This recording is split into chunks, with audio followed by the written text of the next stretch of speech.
Welcome. I am your holistic college coach, Renee Bailey, and this is your 8 Minutes of College, 8 Minutes of College podcast. And today I really want to talk about money because there's a lot of talk about money in reference to scholarships, financial aid, how much college costs, all this stuff, but there's not as much focus on how do you handle your money when you get on campus.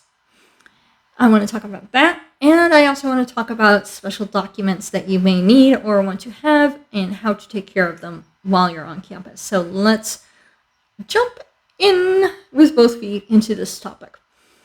The first question I get a lot of is it safe, advisable to have cash on campus in your dorm room? And yeah, I would say that you can bring a small amount of cash into your dorm room for sure. And a lot of us use cards now, but every now and again, you might really actually find yourself needing a little actual cashola to buy something on campus from a vendor, maybe to get on public transportation, whatever have you. But you may really wind up needing it. So it's kind of nice to have a little cash o stash. Well, or stash o cash, whichever. But don't leave it lying around your room, obviously. And don't put it in the obvious places either. There do tend to be some sticky little fingers around campuses and dorm rooms in particular, even in the most secure dorms, okay? It's just the way it is. So, now, speaking of monies, let's talk about banks and banking accounts and what you should do with that.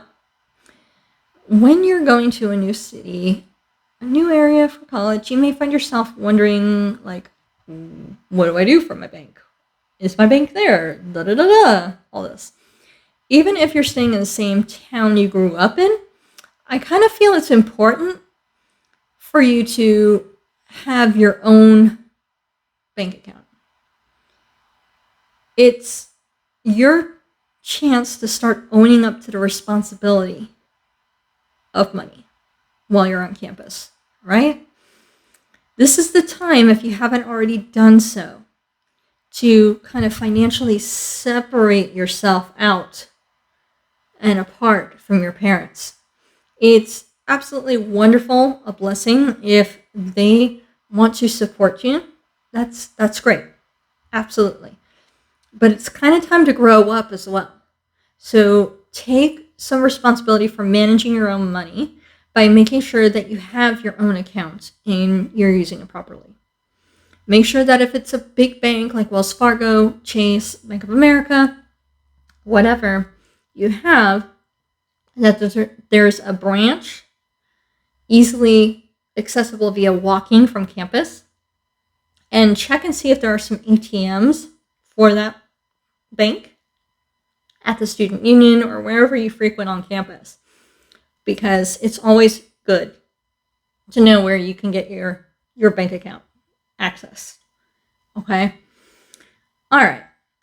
So last, but certainly not least, and apparently pretty controversial. I did not realize this when I first was researching all this stuff and trying to put together what I wanted to talk about.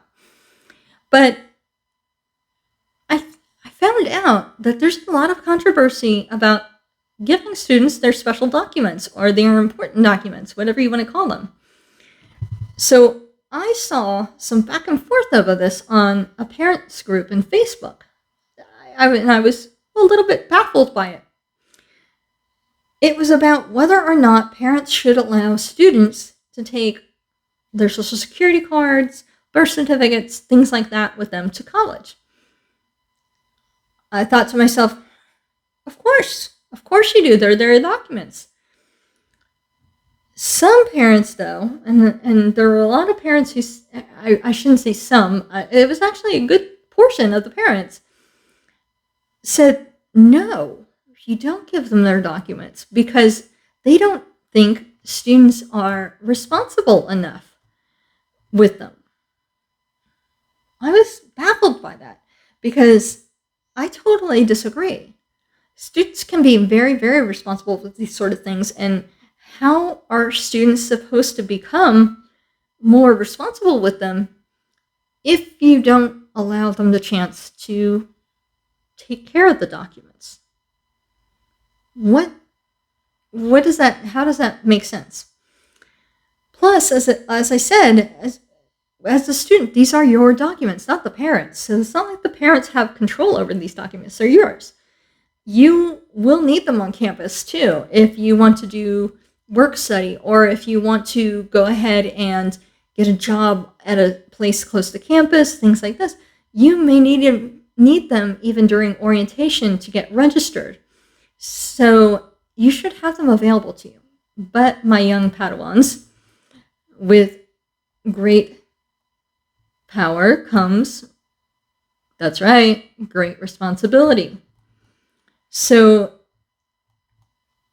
if your parents do give you this power and the responsibility of taking your documents, you've got to treat it like gold, right? You got to treat it like Indiana Jones holding onto that statue while the ball is rolling at him. This is like valuable stuff. So you may want to invest in a little lockbox for your dorm room, or you may be actually entitled to a safety deposit box at the bank you're banking with. Something you should check into. And now that you have your own account, you may be entitled to one for yourself.